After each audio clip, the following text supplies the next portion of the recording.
Le cours du jour avec la clinique de Genolier.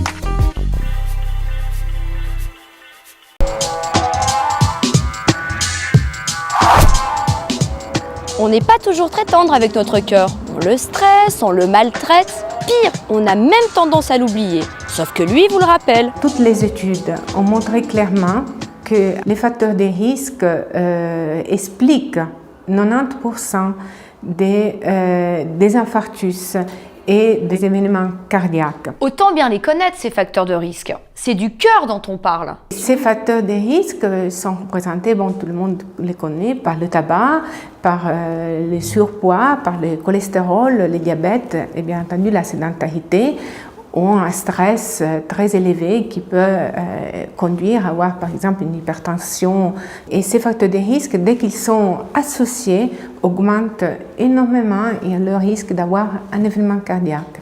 Après un infarctus, la rééducation s'impose. L'importance de la réadaptation cardiaque, c'est que le programme doit être très individualisé parce que chaque personne réagit d'une manière différente à l'attaque cardiaque. Et plus tôt cette réadaptation commence, et meilleur ce seront les bénéfices que le programme pourra apporter aux patients. Dans un centre de rééducation cardiaque, les patients sont soumis à un suivi médical strict pour perfectionner disons, tout ce qui a été déjà fait pendant la phase aiguë de la maladie. À côté du suivi médical, il y a l'activité physique structurée, adaptée à la maladie.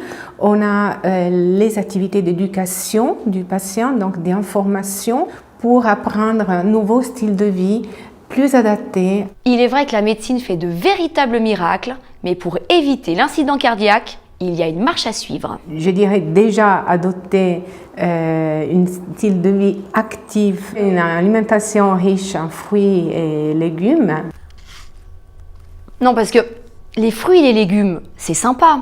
Mais moi, je préfère la viande en sauce. Donc vous pouvez adapter pour votre alimentation à la place des sauces lourdes comme la mayonnaise, des sauces légères à base de fromage blanc ou de blanc battu ou de yogourt light avec tout un assortiment de petits légumes, d'herbes, d'arômes, d'épices qui peuvent accommoder ou des grillades ou des salades comme vous l'entendez.